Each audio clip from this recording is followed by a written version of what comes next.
We all love dragons, swords, glowing eyes, and magic portals. But let's be honest, some fantasy worlds, they feel copy-pasted. Like someone just grabbed a bunch of tropes off a shelf and glued them together.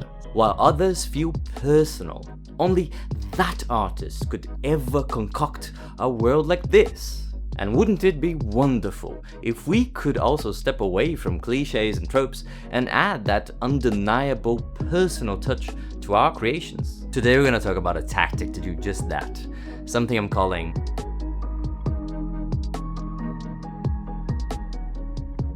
Before we get started, let's be clear. Art has no inherent rules. There are thousands of different ways for you to make your fantasy authentic. I'm not claiming this is the only or even the best way. I'm only saying it's good food for thought. And if your brain is a voracious little thing, well, this might be a satisfying snack. Okay, but how does the echo method work? You know those incredible magical quests you love to read about? Forget all about them for a while. In fact, we're starting as far away from that as possible. We'll come back, I promise. Trust me on this one. One way to think about the artistic process is as a translation. You've got something inside of you. Your emotions, your ideas, your way of navigating the world. And art is how you translate that inner reality into a language that other people can understand. As with any translation, the process is never perfect. You can lose meanings or misinterpret things. But what a wonder it is to share even a small part of yourself with the rest of the world. How magical it is to feel something and then share that feeling with others. This is what I call an echo. You start with a very personal experience and you use art to allow other people to experience its echo. A personal experience can be many different things, but if you've been to this channel before, you have a good idea what I'm really looking for, right?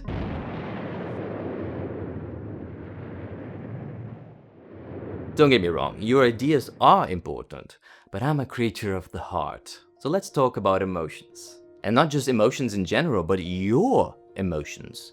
The particular shades and variations that have only ever existed inside you. The way your encouraging primary school teacher once made you feel capable and intelligent. Your own version of how terrifying yet exciting it felt to ask somebody out. The longing you felt that one New Year's Eve when everything went wrong. That's the secret of a good echo. I'm not talking about emotions as categories. I'm not talking about anger and sadness and nostalgia. I'm talking about very specific iterations of those emotions, the unique and personal way they manifested inside of you in one situation or another. This is what we'll soon be translating into fantasy. Stop. Don't get carried away by the fantasy just yet. And I know, we all want to get to the magical stuff as quickly as possible, but rushing this process will not get you the results you're looking for. Spend some time with your emotion. Go for a long walk and concentrate on it. Add a reminder to your calendar so you think about it once a day for 2 weeks. Connecting with the source of your art is crucial. If you dedicate enough time to this foundation, then later on when you echo it into magic and mystery, you won't lose sight of the seed that germinated the whole story. In my humble opinion, this kind of self-reflection is what makes a really good artist. This ability to sit with your emotions and your thoughts, to explore them with tenacity and curiosity. Art is not about fantasy worlds. Fantasy and even writing are just tools. Art is about this. The exploration of the human condition. So, explore your emotions. Explore them until you own them. Then we move to the next step.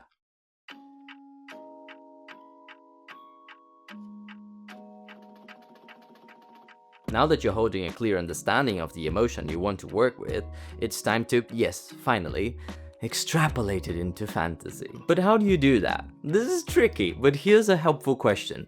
What fictional situation would provoke that same emotion in somebody else? What fictional situations have impacted my emotions? How did that work? What are the mechanics of such impact? Can you create a scenario to lure people into that emotional state? This is where you take all the emotional work you've done and hand it over to your imagination. Go on.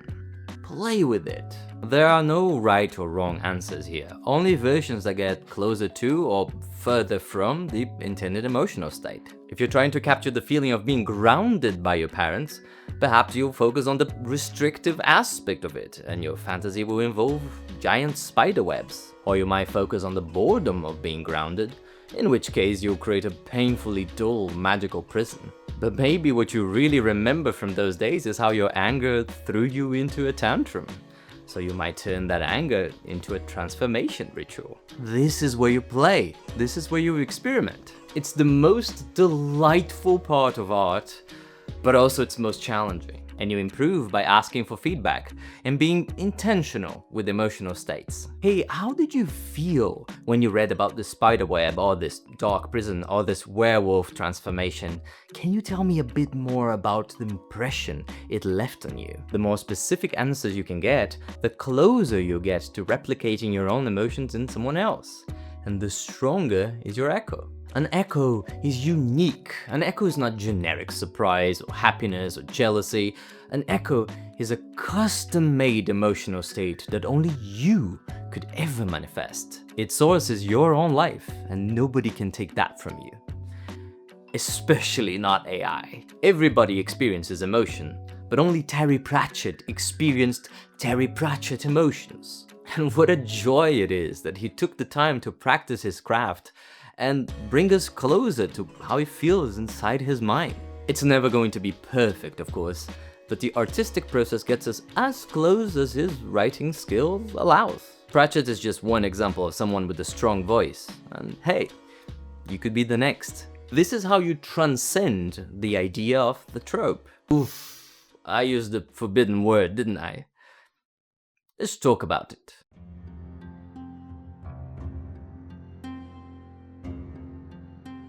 But what is a literary trope? Well, it's a recognizable pattern a story shares with other stories in the same genre. Here's just a few of fantasy's most recognizable tropes, and even with just a handful of examples, we can see that tropes might refer to totally different aspects of the story. Here's my personal opinion, okay? Tropes are not bad. In fact, they're almost inevitable. To write within a genre is to wield that genre's patterns in one way or another. Stands to reason, right? But there's a trap here, and the echo method was designed to help you avoid it. Where's the real spark of your story? There's a big difference between saying, oh, I want to write a found family story set in a pirate world where the hero doesn't know he's secretly a prince, and saying, I want to write a story that reflects my existence in this world, where I can explore the emotions and themes close to my heart. And as I write it, I find the best way to express myself is through found families, pirates, and royal bloodlines. Yes, writing and genres have patterns, and those patterns are important, but patterns are not rules. Art has no inherent rules, I can't stress this enough. If you treat patterns as a step-by-step guide, the result often feels forced and, well, tropey. I'm not saying you should write without tropes. As I mentioned, they're almost inevitable. But in my opinion, tropes should be a consequence of the story you're trying to tell, not the cause of it. Tropes are some of the least interesting parts of any story, precisely because they are the macro patterns that countless other stories share. The cool thing about your story is precisely the opposite. Your unique take, your personal voice. I don't understand why we keep using this boring marketing jargon instead of trying to find the right language to talk about the uniqueness in our fantasy worlds. But saying that is kind of like saying the most boring part of a building is the concrete. Sure, you can find it boring, but it's a necessary building block. So don't fear tropes. You'll use them, but try to start your creative process somewhere else, somewhere yours. Instead of just talking about it, let me give you an example.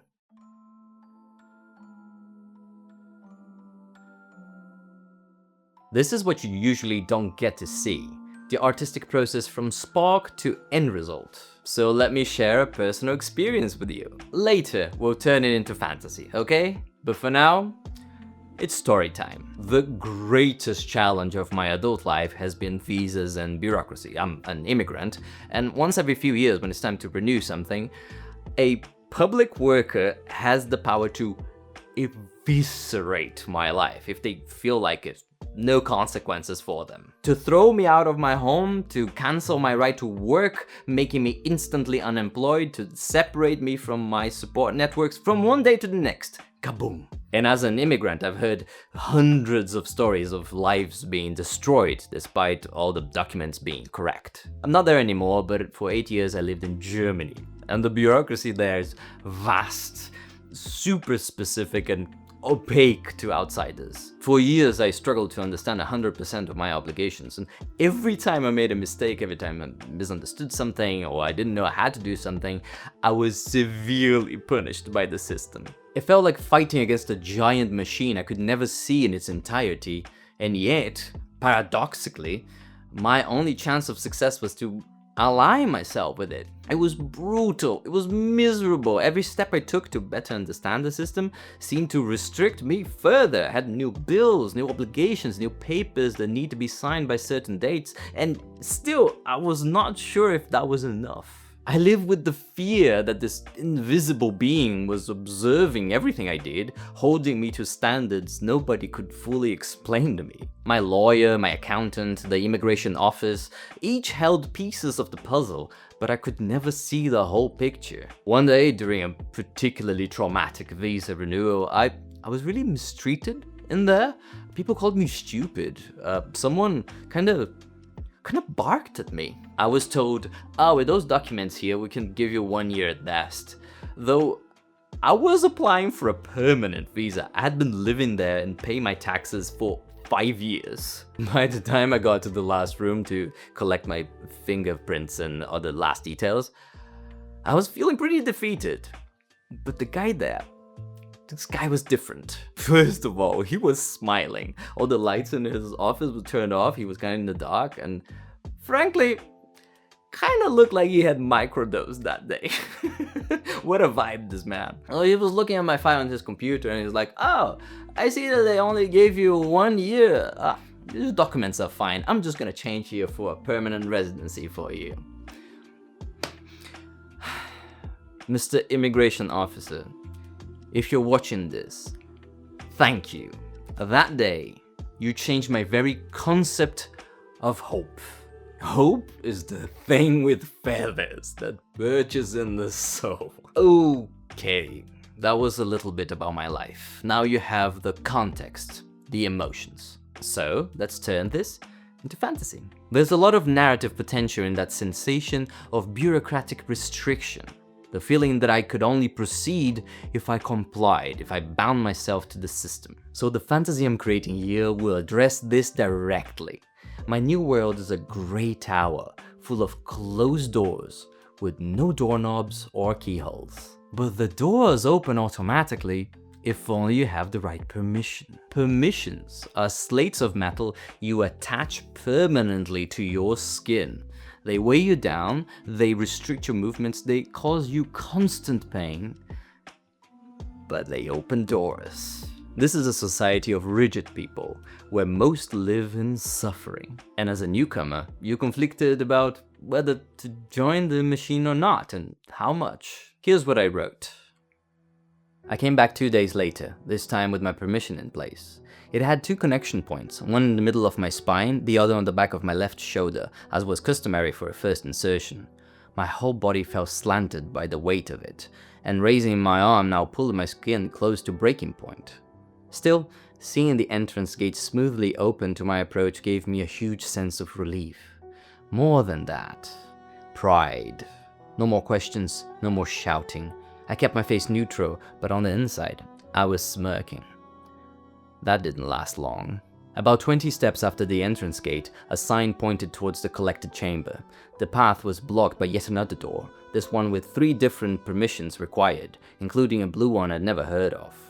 As my face turned into a scowl, the door suddenly burst open. Not the smooth opening I got from the entrance gate, but a violent heave. From the other side came a stern man, tall and bald, with perhaps 24 permissions around his body. Despite his slow and crooked gait, I couldn't help but envy him. A man like that could go anywhere he wanted. Did I really want to turn into this? I was so absorbed I didn't even notice the public man approaching me. Hey, you're the one who was looking for your daughter, right? He also had quite a few permissions on him, perhaps 15 or so, but something caught my eye. A grey permission placed diagonally on his chest had markings as if scratched with a needle. They were shaped like 3 little flowers, like a child's drawing. Follow me, he said with a smile. Let me help you through this door.